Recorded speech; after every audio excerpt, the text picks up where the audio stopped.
Assalamualaikum warahmatullahi wabarakatuh. Seperti yang kita tahu, media sosial saat ini telah menjadi salah satu platform utama bagi masyarakat untuk menyampaikan opini, termasuk terhadap isu-isu yang sedang ramai diperbincangkan. Salah satunya adalah postingan perpisahan pelatih tim nasional Indonesia, Shin Tae-yong, yang diunggah oleh akun resmi PSSI di Instagram. Postingan ini memicu berbagai respon dari netizen, mulai dari apresiasi positif hingga kritik tajam. Melihat hal ini, saya tertarik untuk mengolah data komentar yang ada menggunakan analisis sentimen berbasis Natural Language Processing atau NLP. Dengan begitu, saya dapat memahami sentimen masyarakat secara lebih mendalam dan terstruktur. Perkenalkan, saya Chandra Nugraha Ramadan dari kelas TI 21C AI2.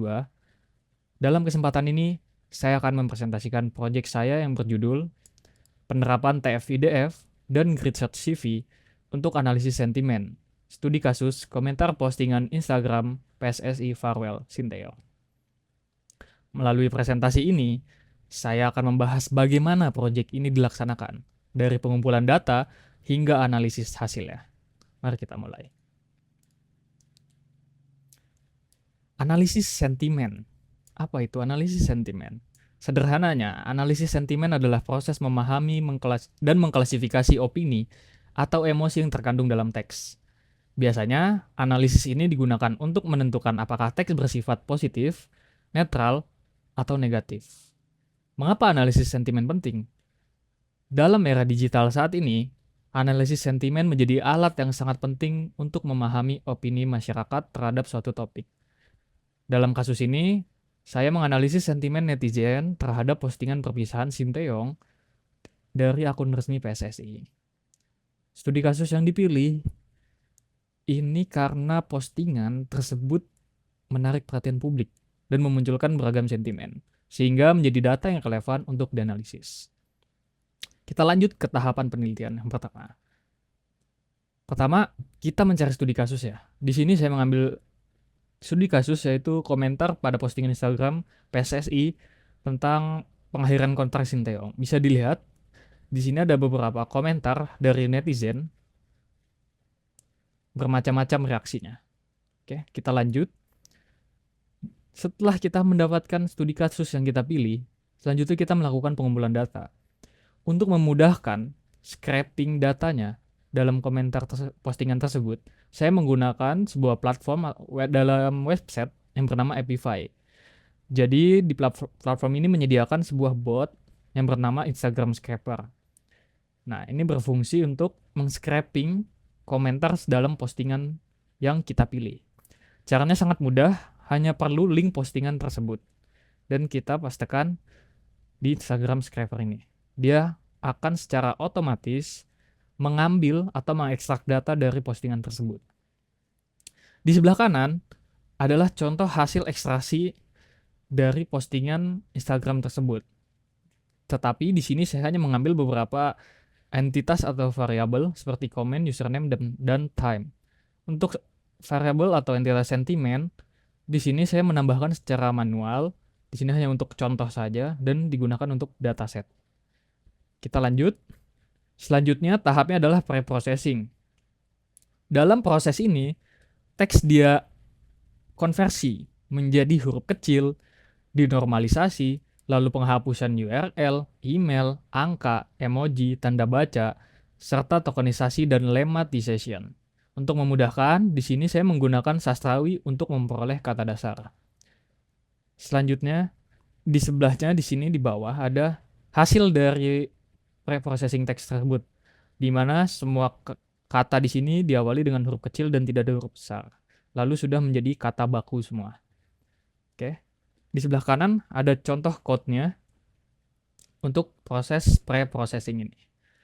Selanjutnya, metode analisis sentimen. Metode apa saja yang digunakan? Di sini ada 3 metode utama. Yang pertama adalah TF-IDF. Apa itu TF-IDF? TF-IDF adalah singkatan dari Term Frequency, Inverse Document Frequency. Teknik ini digunakan untuk mengubah teks menjadi representasi numerik berdasarkan pentingnya sebuah kata dalam dokumen tertentu, dibandingkan dengan seluruh kumpulan dokumen, TF-IDF membantu menonjolkan kata-kata yang relevan dan mengurangi bobot kata-kata yang terlalu umum, sehingga efektif untuk analisis teks. Kenapa kita menggunakan TF-IDF? Karena TF-IDF ini bisa memberikan representasi numerik yang lebih relevan dengan konteks dokumen ya. Jadi dia tanpa terpengaruh oleh kata-kata yang sering muncul tetapi tidak signifikan. Selanjutnya ada Grid Search CV. Apa itu? Jadi Grid Search CV adalah teknik optimasi hyperparameter yang digunakan untuk menemukan kombinasi parameter terbaik dalam sebuah model. Dengan mencoba berbagai kombinasi parameter dan melakukan validasi silang atau cross validation, Grid Search CV memastikan model bekerja secara optimal pada dataset tertentu. Kenapa menggunakan Grid Search CV? Karena ini membantu memastikan bahwa model dari logistic regression yang digunakan dalam proyek ini memiliki parameter terbaik sehingga meningkatkan akurasi dan performa analisis sentimen. Selanjutnya, algoritma yang digunakan adalah logistic regression. Kenapa? Karena algoritma ini cepat, sederhana, dan efektif untuk masalah klasifikasi teks seperti analisis sentimen. Oke, selanjutnya hasil evaluasi. Di sini classification report menunjukkan pada precision atau kemampuan model dalam mengklasifikasi label yang benar dibandingkan dengan semua yang diprediksi sebagai label tersebut, yaitu negatif 0,74, netral 0,97, positif 0,83. Lalu selanjutnya pada recall atau kemampuan model untuk menemukan semua label yang sebenarnya di negatif 0,96, netral 0,66, positif 0,86. Selanjutnya pada F1 score atau rata-rata gabungan antara precision dan recall. Di sini F1 score-nya untuk negatif 0,84, netral 0,79, positif 0,85. Untuk supportnya atau jumlah sampel untuk setiap kelas, negatif, netral, dan positif, negatif 53 data, netral 56 data, positif 51 data. Dan akurasinya adalah 82,50%. Artinya, model berhasil mengklasifikasikan data dengan benar pada 82,5% dari total data. Selanjutnya ada confusion metric di sini. Bisa dilihat untuk mappingnya sendiri di mana negatif dan positif ini bisa terdeteksi lebih banyak datanya dibandingkan netral ya, data yang benarnya. Di sebelahnya ada distribution precision. Berdasarkan distribution precision menggunakan pie chart, di sini positif terdeteksi 32,6%, negatif 29,1%, dan netral 38,3%. Jadi hasil evaluasinya adalah menunjukkan akurasi 82,5%. Di sini saya juga melakukan tes untuk sentimen komentar. Beberapa saya sampling seperti sentimen untuk komentar orang problematik dijadikan pelatih timnas. Aduh, nggak habis pikir nih. Nah, ini menunjukkan negatif. Lalu ada lagi sentimen untuk komentar mau diganti atau tidak pelatihnya. Aku akan tetap melihat bahwa pelatih timnas adalah STY. STY tetap di hati kami semua. Itu menunjukkan positif. Sebelumnya, mari kita praktekkan dulu atau kita simulasikan dengan coding atau program yang sudah dibuat. Oke, sekarang kita sudah di programnya. Di sini menggunakan Visual Studio Code untuk membuat programnya. Langsung saja kita run all untuk menjalankan.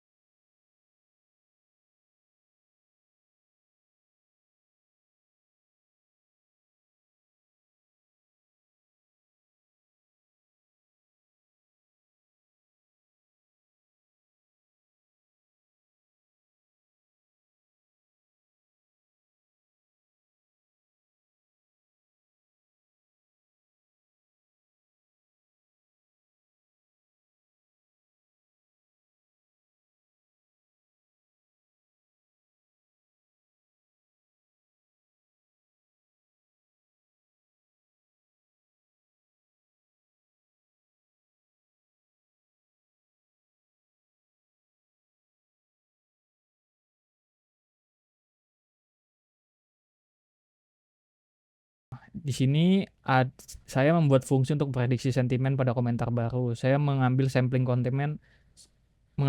komen salah satu seperti ini.